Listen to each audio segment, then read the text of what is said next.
Então, Jeremias foi visto como esse indivíduo. Jesus também foi visto assim, como quem se opunha, como quem era do contra, como quem dizia, olha, aqui não vai ficar pedra sobre pedra, vocês estão invocando juízo, vocês são uma geração adúltera e perversa, o juízo de Deus vem sobre vocês, Sodoma e Gomorra está em situação muito melhor, Tiro e Sidom estão em situação escatológica diante de Deus muito melhor, e um monte de outras cidades e lugares que vocês acham que são amaldiçoados estão na frente de vocês, porque eles não sabiam de nada, eles eram ignorantes, mas vocês receberam um testemunho da palavra e continuam duros, enrijecidos, empedernidos. Então, talvez eles associassem João Batista a Jeremias por causa disso, por causa das dores de Jesus, dos suspiros de Jesus, das aflições de Jesus. Era óbvio que Jesus andava entre eles, entre alegrias e tristezas. As alegrias de ver aqueles que criam, entre os simples, até entre todos os marginalizados, e ver a dureza do coração dos que tinham Bíblia na mão, mas não compreendiam nada. Quem dizem as multidões que eu sou? Aí outros dizem que tu és Elias, Jeremias ou qualquer um outro dos profetas. Eles te têm nessa condição de profeta. E Jesus diz: e vós? Porque tem que haver uma diferença entre a multidão, entre Vox Populi e Vox Dei. Porque por essa voz do povo, você não ouve a voz de Deus. Você só ouve a voz de Deus por revelação do Espírito Santo no seu coração.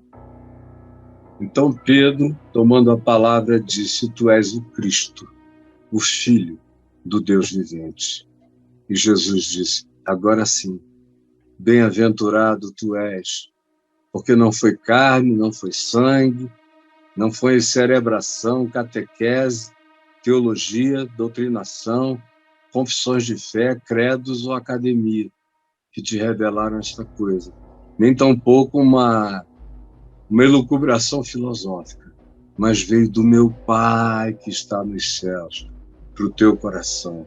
Porque é um absurdo olhar para um homem que tem cara de homem e dizer que ele é Deus. Se Deus não trouxer isso como revelação, é digno de internação. É impossível crer que Deus habita um ser humano em sua plenitude, a menos que seja revelação de Deus.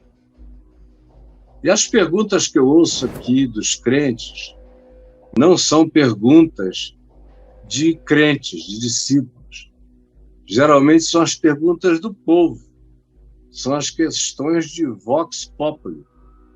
Não tem a consciência de Vox Dei, de quem ouviu a palavra de Deus.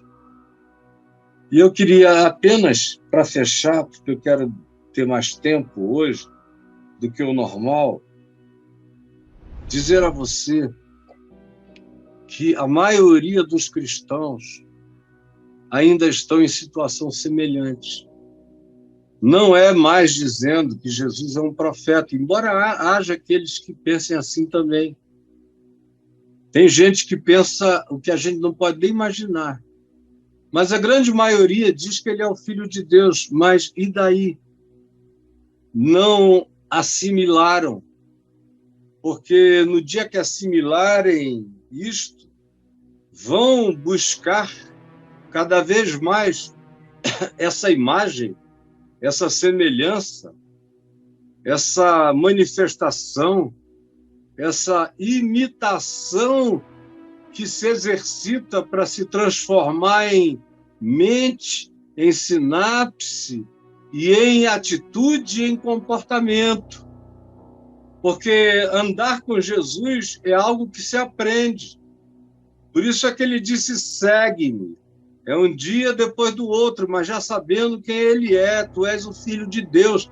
E eu não tenho nenhum pudor de fazer o que tu ensinas, de crer no que tu manifestas, de acolher o que tu me dás e de buscar viver segundo tu manifestaste com as tuas palavras, com a tua vida, com a tua encarnação, com o teu ensino, com os teus gestos, na direção de todos, e adotar as tuas pautas.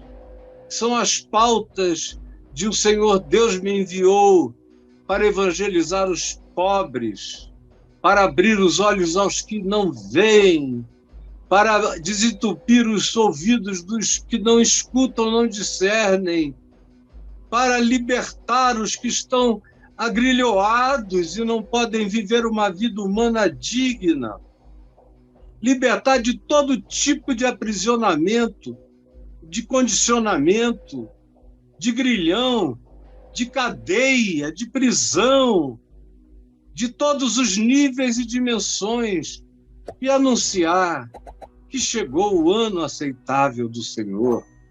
Essa é a primeira pauta, é a pauta dele. Ele disse, assim como o Pai me enviou, também eu vos envio. Vocês estão no mundo para me praticarem, para me reproduzirem, para serem Jesusinhos como eu. Acolhendo a pauta dele, que é: eu tive fome, tu me deste de comer. Eu tive sede, tu me deste de beber. Eu estive nu e tu me vestiste. Eu estive enfermo e tu foste ver-me. Eu era estrangeiro, forasteiro, refugiado, e tu me acolheste. Essas são as pautas dele. E ele diz, vocês são bem-vindos, entrem, bem-aventurados no reino do meu Pai. Porque todas as vezes que vocês fizeram isso a qualquer outro ser humano, era a mim que vocês faziam. Mesmo quando vocês não sabiam o meu nome, mas vocês tinham a presença do meu amor no coração de vocês, era por isso que, mesmo sem saber de mim, vocês fizeram como eu faço e como eu fiz. Então, bem-aventurados sejam vocês, entrem aqui. É para vocês o que está preparado desde antes da fundação do mundo. Agora, tem gente que fica onde tem muita gente. E para andar com Jesus, infelizmente, frequentemente a gente tem que andar com menos gente. O povo, o povão, pode ter grande alegria para aplaudir, levantar a mão, pular, pular, pular, pular, rodar, rodar, rodar, virar peão e tudo mais. Mas se você for perguntar como é que está a paz do coração, como é que eles estão lidando com as diferenças em casa, com o pai e a mãe não convertidos, com os irmãos diferentes, com um pai que depois de 30 anos de casado se confessou gay, com uma irmã que outro dia disse que é lésbica, você vai ver o ódio. Vai ver que para pular eles servem, mas não entenderam nada de evangelho. A multidão, em geral, é como uma nuvem, levada para lá e para cá pelos ventos que sopram. Onde é que está soprando o vento? É ali, tem um coach que respira profundo e que diz que vai te curar de tudo. Mesmo que ele te dê um soco no meio da cara, faz parte do tratamento. Vai lá, custa caro, mas você vai gastar essa grana e vai sair curado. Eu já vi isso a minha vida inteira. Não começou agora, não. Quando eu era pastor em Manaus, chegou um cara lá que imitava a si mesmo como autoapresentação. Diz, agora chegou o missionário fulano de tal. Eu não sei se ele ainda vive em Minas Gerais, mas ele era de lá e foi para Manaus. Aí falava o homem poderoso, que já expulsou milhões de demônios. Satanás não pode ver o missionário tal. Aí ele falava com outra voz, e agora com vocês o missionário tal, com a voz alterada, falando assim. Aí entrava ele mesmo. Boa tarde, meus amigos, é aqui o missionário fulano de tal. Hoje é o dia da cura. Aí aquele povo, acabou que umas 5, 6 mil pessoas foram lá para a igreja dele, e depois de uns 3 anos, ele já tinha roubado tanta gente que a Polícia Federal pegou ele, era no tempo da ditadura, e aí levaram ele para um quartinho pequeno, deram-lhe uma surra, que um amigo meu viu, falou, mas esse cara apanhou de dar pena. E aí ele, todo roxo, eles disseram, agora vai embora. E para de ficar aqui enganando esse povo, porque você é um mentiroso, nós já sabemos tudo da tua vida, você vai por aí enganando pessoas, é um estelionatário, você merecia ser preso. Vai embora. Aí o que sabem o que ele fez? Ele chamou uma denominação evangélica, que era também já muito parecida com a Universal, embora naquele tempo a Universal não existisse para os sentidos de ninguém na população, mas ele já imitava. A Universal não inventou tudo que pratica. Outros já tinham inventado, inclusive nos Estados Unidos, coisa idêntica, e no Brasil também. E aí ele vendeu a igreja com templo, banco e crente para essa denominação. No domingo seguinte, chegou um outro pastor lá, que tinha um nome russo, vestia colarinho clerical, mas que era tarado, coitado. Aí pegou todas aquelas menininhas da igreja, era uma farra. Eu só via meninas irem no meu escritório dizendo, eu pensei que eu era a única, que eu era a única, que eu era a única. Até que um dia eu chamei esse cara, sem ter nada a ver com ele, e disse, poxa, meu irmão, a gente está aqui pregando o evangelho sério, e você vem para cá e ainda compra essa igreja com gente tudo de um malandro, e vem para cá e faz malandragem idêntica. E na área sexual, você é um tarado? O que é isso? Aí ele começou a me dizer que ele tinha problemas mentais, que ele tinha sido enviado para lá porque era o fim do mundo. Falei, mas para nós não, é aqui que o mundo começa. Pode ser o fim do teu mundo, mas é o começo do nosso. E aí, vai embora, meu amigo. Não foi preciso que ele mesmo tomasse a iniciativa. 3 meses depois, mais ou menos, ele estava tão louco que a denominação o retirou e o internou em algum lugar, e eu ouço falar dele de vez em quando. Para lá foi uma outra pessoa bem melhor, com quem eu acabei fazendo amizade, e hoje em dia sou amigo desse moço, desse irmão, já, meu Deus, há 40 e tantos anos, 45 anos. Só para vocês verem como a multidão vai para lá e vai para cá. A multidão não entende. A multidão diz, tem muita gente dizendo que foi curada lá, vamos para lá, vai todo mundo para lá. Tem uma música legal lá, vamos para lá, vai todo mundo para lá.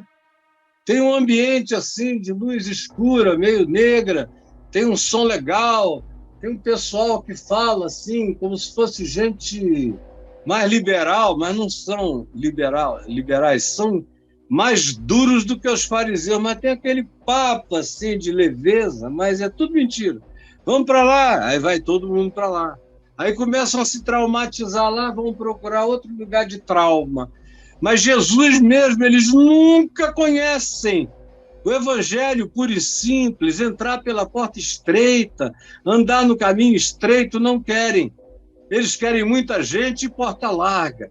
É a vocação do povo, é passar correndo, no atropelo, é aqui, somos nós, é nós, aí vai todo mundo. Vamos assistir esse BBB, porque nunca teve um programa com mais audiência. Aí, porque o programa tem audiência, a audiência aumenta. Foi como Jesus disse, a quem tem se lhe dará, quem não tem, até o que pensa ter lhe será tirado. É um princípio aplicado a tudo. Por exemplo, eu já vivi numa época em que todo mundo, quando me ouvia a primeira vez, vinha correndo para me ouvir para sempre. Agora não, o cara para chegar aqui ele tem que pular muito obstáculo. Obstáculo e obstáculo até chegar. Aí depois que chega, quando chega, ele não sabe mais ir embora, porque ele dá de cara com o evangelho. A minha pergunta para você é muito simples, básica e infantil. Desculpa, mas apesar de estar andando com Jesus, você já teve o discernimento louco e absurdo de quem ele é? Porque se você souber quem ele é, o resto acaba. Não tem mais idolatria de pastor, nem de padre, nem de papa, nem de pai de santo, nem de mãe de santo, nem de apóstolo, nem de ninguém. É Jesus, é o Evangelho, é só ele. Você se torna um cara inimpressionável com qualquer coisa. Se parece com Jesus, você fica. Se não parece, você parte. Se tem a ver com a palavra de Jesus, você fica. Se não tem, você dá tchau e vai embora, como Jesus disse. Se chegarem num lugar e não tiver nem o filho da paz, sigam adiante. Se houver um filho da paz, fiquem aí. Se liguem a ele, comecem um núcleo que possa crescer, mas aonde não tem, nem percam o tempo de vocês, sigam adiante. É muito difícil, cada vez mais, você chegar num lugar onde as pessoas receberam a revelação do Pai, não de carne, sangue, pregação na televisão, condicionamento, estímulo familiar, maioria dos amigos, qualquer outra coisa que sugere condicionamento. Não. Entenderam, discerniram, levaram para o coração, foram quebrantados e dizem para nós, não tem comparação. Tu não és o maior entre os maiores. Tu não és aquele que nós saudamos como o novo poder que sobrepujou os poderes inferiores que nós servíamos antes. Não. Tu és o absoluto, absoluto, o Senhor. A tua palavra é absoluta, o teu ensino é absoluto. A prática dele não é opcional. E viver contigo é a nossa única chance de viver e atravessar o mundo sem enlouquecer, sem se fragilizar, sem se encher de raiva, de amargura, ou de incredulidade, ou de indiferença. Tu és a minha salvação. Ou você é só parte da multidão que anda atrás, que acha Jesus legal pra caramba, gosta dos eventos feitos em nome dele, mas a palavra dele mesmo nunca entrou em você. Porque provavelmente você tenha ficado distraído com todas essas alternativas, ensinos e doutrinas que vão criando, mas a revelação do Pai não entrou ainda. Desculpe eu estar tratando você como um pagão, mas os evangélicos são o grupo de pessoas mais pagãs hoje em dia que eu conheço no Brasil. São os pagãos mais perigosos, porque eles vêm com o nome de Jesus na boca e com os ensinos do engano na vida, com os ensinos da marginalização, do supremacismo, do ódio do diferente, das divisões, das facções, das separações, das polarizações, dos ódios. São os grandes desbocados da internet, são os mais desbocados da internet, nos comentários. E aí são de Jesus, mandam você se converter, falando, mandando você tomar não sei aonde, dizendo, vai te converter. É uma loucura. Era melhor dizer que Jesus estava possuído de João Batista, ou era Jeremias, era uma reencarnação, era espiritismo kardecista, ou Elias, espiritismo kardecista, espírito de Elias tinha voltado. São essas alternativas que o povo tinha. A maioria das vezes o povo é reencarnacionista, ou crê na história de que alguém que acabou de morrer pode ter possuído uma outra pessoa para ficar. Isso aí está em tudo que é filme, em tudo que é doutrina. E não só aqui, mas no Oriente também. Vox Populi. E hoje em dia, no Ocidente, o Vox Populi é evangelho. Aqui no Brasil, Vox Populi é todo de doutrina e de grito evangélico. Jesus é o Senhor, aleluia!